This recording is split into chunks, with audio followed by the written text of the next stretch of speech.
What a great looking crowd. I want to just recognize, is Meadow, I'm not sure I can see you. Meadow, are you here? Where are you?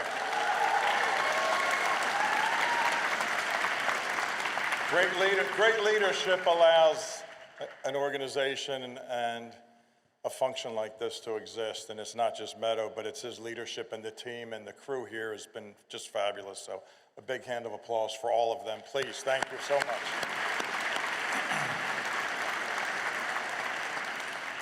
I'd be remiss too if I didn't recognize Congress is a great partner of ours and a critical partner of ours, and I just want to recognize many of them that came tonight.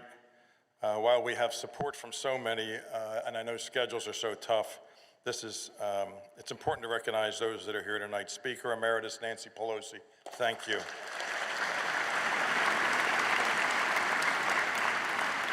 Senator Todd Young.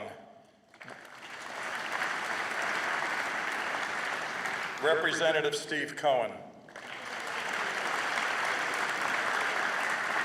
Representative Mike Turner.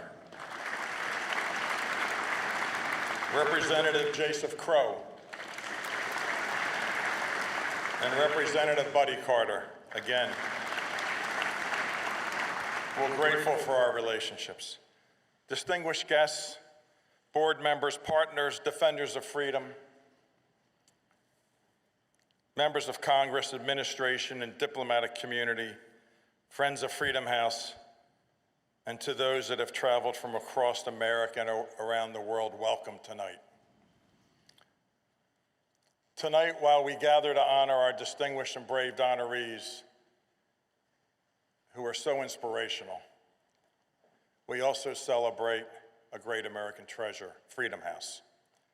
An idea born 85 years ago at one of the most dangerous moments in modern history, when forces of tyranny were on the march, democratic nations were uncertain of their resolve, and many questioned whether freedom itself could endure.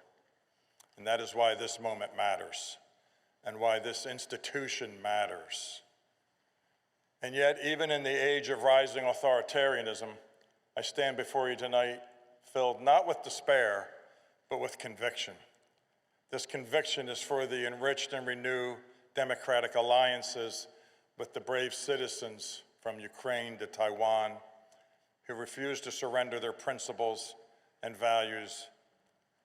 As Wendell Willkie so eloquently indicated in his remarks, in that defining moment, two extraordinary Americans, Wendell Willkie and Eleanor Roosevelt, understood something profoundly important. Freedom does not defend itself. Democracy does not renew itself. History does not bend toward liberty without courageous men and women willing to bend it like we've seen here tonight. To forever honor the importance of your families to the legacy of Freedom House, I'm proud to share that this week the Executive Board approved the creation of two ex officio seats on the board, one for Wendell Willkie descendants, the other one for Eleanor Roosevelt descendants.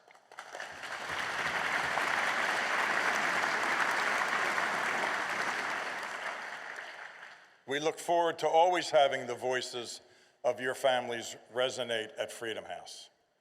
But let's be clear, this is not a moment for incremental thinking, nor for just nostalgic reflection about what democracy once was. This is a pivotal moment in modern history. While freedom has declined, authoritarian regimes are not standing still. They are strategically investing, coordinating globally, and deploying every instrument of influence, technology, and capital, and cohesive power to shape the world in their image. The free world must respond with equal clarity and greater resolve. Now more than ever, we must recommit ourselves to the intelligent use of soft power, the strategic convenings that bring together democratic leaders, innovators, investors, policymakers, and civil society around shared purposes, and to the creation of bold new funding mechanisms, including private-public partnerships capable of mobilizing the scale of capital, talent, and institutional commitment required to defend the advance of freedom for generations to come. The defense of democracy can no longer rely on a legacy model alone. It must be reimagined, it must be reinvested in, and rebuilt for the century ahead. I'm especially thankful for our new CEO, Jamie Fly, as we celebrate our 85th anniversary. Jamie, I speak for the whole board when I say that we're excited to see you take the helm. And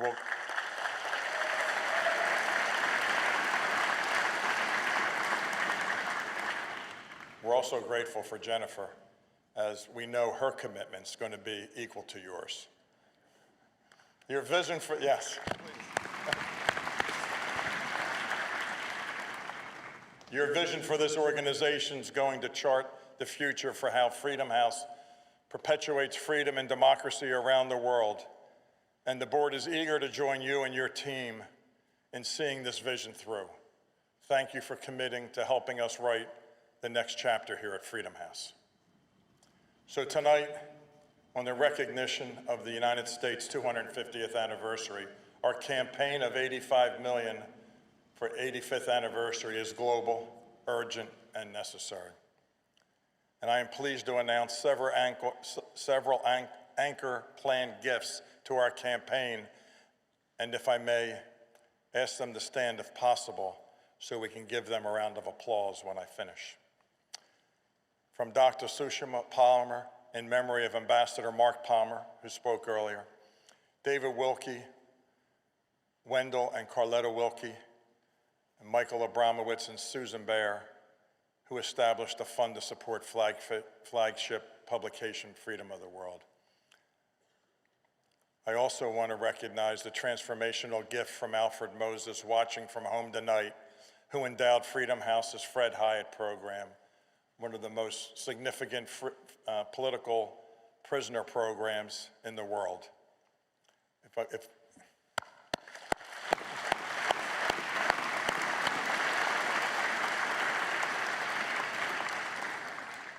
Everyone here tonight is making an investment in freedom's future. Our work is essential. It is up to all of us. Karen and I are investing in freedom's future for our kids and grandkids. We are grateful for all of you as well. Now, our next award. While speaking of legacy, conviction in the future, it is now my honor to present this year's Beacon Award. This honor recognizes the steadfast effort to protect global democracy by countering rising authoritarianism. For the last 5 years, I've had the privilege of witnessing and admiring the commitment to freedom demonstrated by this year's recipient, Dr. Dionisio Gutiérrez. In 2021,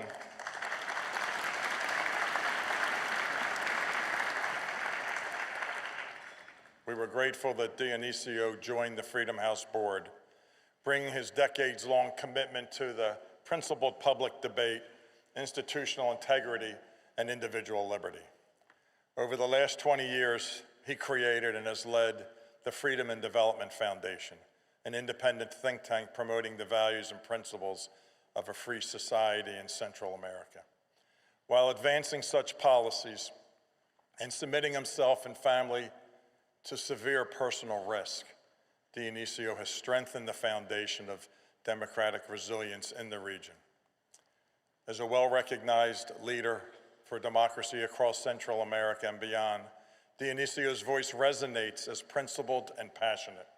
He has consistently elevated the importance of accountable governance, the rule of law, and civic responsibility, even amid political headwinds. At a time when democratic norms are under sustained pressure, his undetermined leadership has served as an important reminder that principled civil engagement and institutional stewardship remain essential and fundamental to the defense of freedom. On a personal note, if you have the fortune of knowing Dionisio and his wife and strong partner, Anna, you know that nothing distinguishes them quite so much as their compassion for humanity. for not long ago, Dionisio arranged for Freedom House board members to visit Jose Ruben Zamora, a journalist who was unjustly imprisoned in Guatemala. The experience was a compelling and sobering reminder of the human toll of intimidation and oppression, something never lost on Dionisio. It is why he has dedicated so much of his life to advancing freedom. So well deserved.